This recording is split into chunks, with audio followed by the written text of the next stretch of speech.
Hi, welcome to New York 360 with Highley Varlet. I'm Jessie Hyatt. And I'm Mike Varley, and we are here, suspiciously similar weather to last week.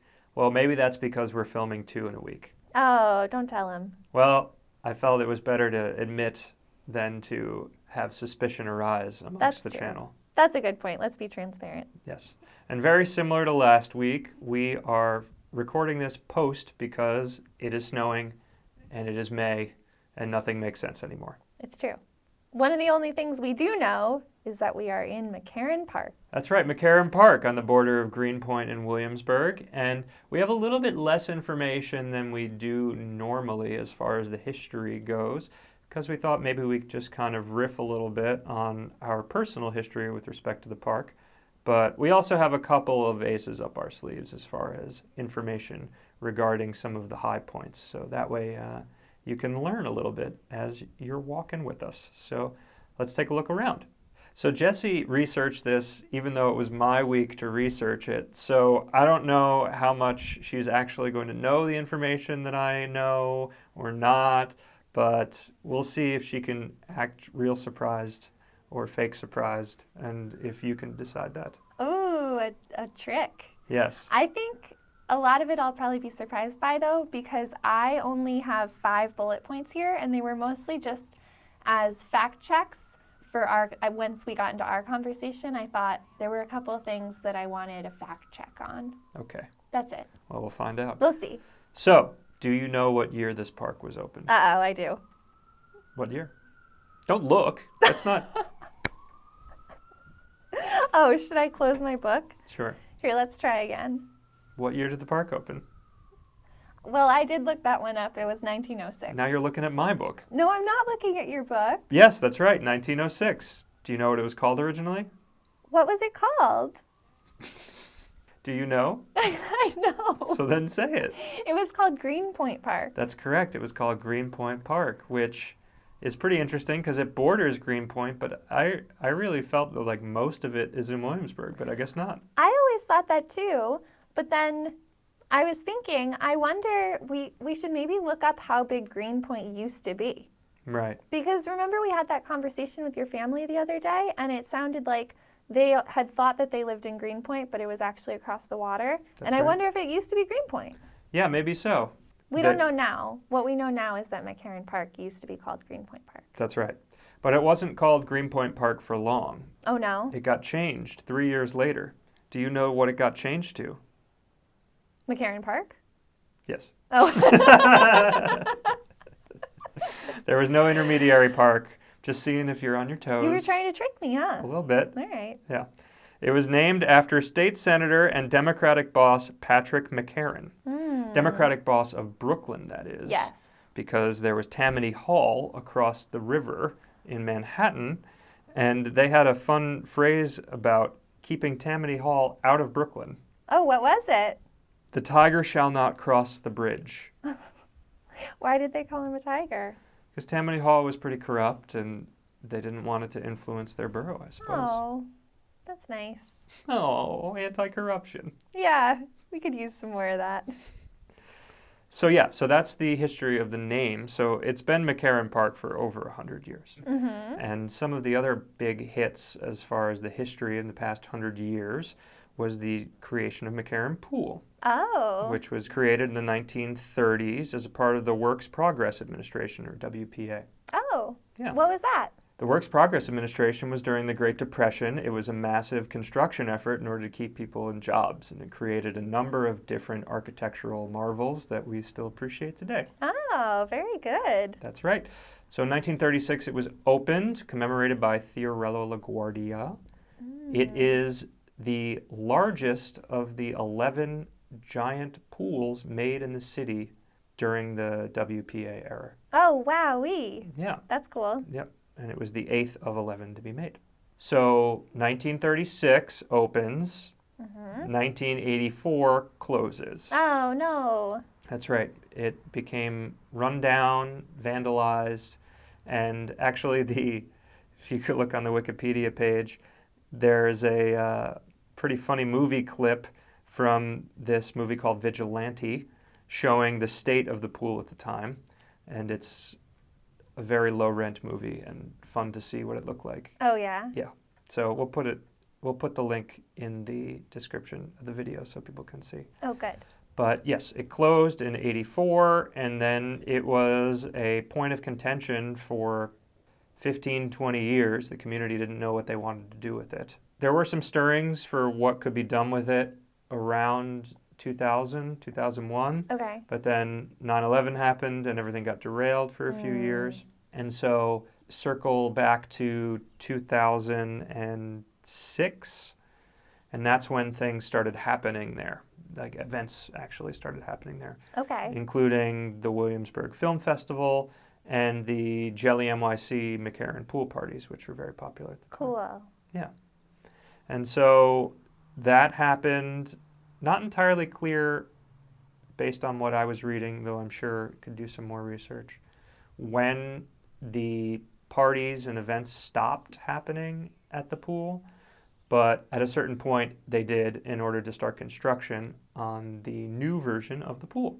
I happen to know that because that was the thing I wanted to fact check. Well, let's find out. Because my memories of McCarren Park involve those pool parties. Yes. And I wanted to be sure that I was correct in the years that it happened. And the last ones were in 2009 to start doing renovations. So it was only 3 years. Yeah. It makes sense because I remember it being really cool, and then all of a sudden being like, what's with the pool parties? Where are the pool parties? And then it just wasn't happening anymore. So yeah, so it reopened as a pool on June 28th, 2012. Okay. And I still haven't been there. I think I wanted to go the first year or two, but it was mobbed, and I've never been. Another popular event that occurs on, I don't know if it's technically the park or not, but near where the tennis courts are, there's Summer Screen, Yeah. which is where they show movies, and they've been doing that since 2003. That's a long time. Yeah, it seems, based on the chronology, to be one of the first instances of events and energy being put back into the area. And I think outdoor movies are one of the, kind of an easy win as far as getting community engaged and people excited, and also like a way to get people out at night as well, and make people feel safe about what an outdoor space could be. Right. So. And probably not too much, you're not creating a rambunctious environment when you're just having people sit on the grass and watch a movie. Yeah. It's also family friendly, all ages, sort of easy activity. Yeah. So tell me, what's your memories of McCarren Park? Or how did you meet it, and what do you know about it or think about it now? I don't have any recollection for the first time that I was there. I guess my first memories are walking through it towards Greenpoint, actually. I had some friends that lived in Greenpoint, and there's the road that there's two active roads that go either through or by the park. And so I can remember walking by them at night with the gates on either side and kind of feeling, I don't know, a certain energy about that. The lights are on from the ballpark and whatnot. It just felt like a space. I don't know. It felt curated in some way. Like some of the other entrances and delineations of parks where it just kind of spills in and spills out. Okay, I think I see what you mean. And I also recall the last time I was unemployed, walking there, it was nice to have somewhere to go and have people be around. It was far enough away from my house that it felt like an actual exercise and kind of get the blood moving and something to do when I didn't have anything to do during the day. And I'd go there and I'd write, and strangers would sit down next to me and start talking to me for some reason, and that was nice. There was always kind of, and I guess still is, though I don't go there as much, a sense of it being like a promenade when the weather is nice and people are sitting out on the grass and people are looking at people, you know, especially because the area is known for having young, hip people there. And sometimes that can be nice, sometimes that can not be nice. But it always had a vibe to it, which I respected. It wasn't just a space that was empty. It had been filled up with some degree of intention. There's also the Turkey's Nest, which is a bar just at the corner of McCarren. And you can get margaritas there to go. Even though you're not supposed to drink them in the park, they're in styrofoam cups and nobody cares. I don't think I ever knew you could get a margarita there, but I do remember getting big beers. Yeah. They're like as big as your face. Yeah. In those styrofoam cups. Yeah, the same cups. It's a very particular taste, and like when you're biting on the edge of the styrofoam and then it's like beer, that's a weird taste memory that I have. Yeah. I can't drink beer anymore, but then certainly can't drink beer out of styrofoam. Yeah. I wonder if they still do that. I'm sure they do. Well, then here's a plug for Turkey's Nest, whether they're open now or not. They were open. That's a good takeout. Hey, they were ahead of the curve. We passed them. They were open. Now you can do that legally. Yeah. For the time being. That's right. But yeah, I remember going and getting one specific instance with Mike Berger and just hanging out in the park all day, and that was fun. And another time I remember was part of Brandon Domon's Strangers Project. These are friends. For anyone watching that doesn't know these people, they're friends. I don't know how you don't know either of those people. They're incredibly famous.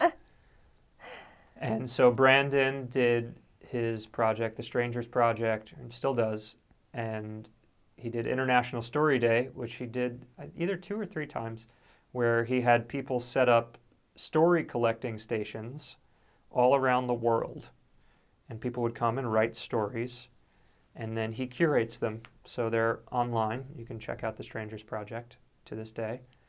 And I remember going with my friend Sean and setting up a booth and painting a sign for it. And I think the first 6 hours we were out there, I don't know how long we were out there, maybe that's an exaggeration, but like the first 6 hours we got 2 people. And then in the last hour to hour and a half, we got like 30 people. Whoa. So gives an insight into how feast or famine things like that are, I guess. Sure. But so yeah, I remember that as well. And yeah, there's always something going on there. If there's kickball games going on or softball games going on, and there's the farmers market on the weekends, and the track area constantly has people playing soccer, and it's just a very vibrant communal area that has lots of interaction between different types of people. Yeah. I mean, even while we were walking around in the snow in May, it was during a pandemic, it was fairly full. Not so much, I didn't feel uncomfortable. People were doing their distancing thing, but there were still people out. They were using the facilities. They were, playing games, doing a little singular handball, running around the track, motoring around. Yeah.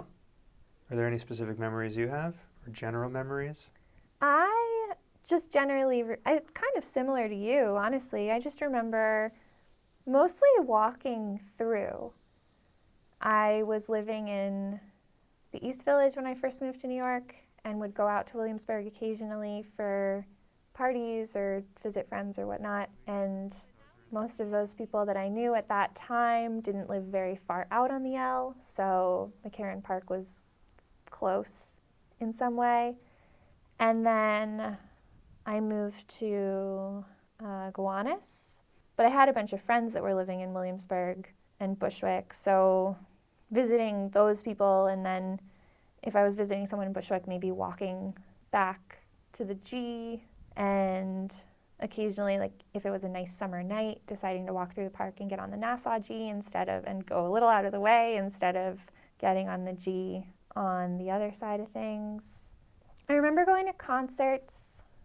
I remember seeing people slacklining and not knowing what they were doing and being fascinated and unsettled. I think would be the things that I felt. I don't think most of my memories in McCarren Park are of me just relaxing. I don't really feel like, for me, it's ever been a place that I've felt like I could just unwind. It's more, maybe I'm going to hang out with friends or meet up with people, but even a picnic there, you are sort of, there are a lot of people, they're all being active, so you end up finding yourself doing some element of people watching, and then when you're doing that, you become aware that people are watching you, and it's hard to sort of just ignore that and be comfortable. So there's something about that ultimate hipster Williamsburg thing that seems to come out in that park. And that's not I don't think that that's necessarily a good or a bad thing. It just is what it is. Mm-hmm. So that's all for today. Thanks for touring McCarren Park with us. We've been Highley Varlet. If you like this video and you haven't already, please subscribe. And you can check out all our other 360 videos. We post every Friday, and we have a whole slew of other videos for you too on our YouTube page. So check them out. Thanks for watching, and we'll see you next time. Take care.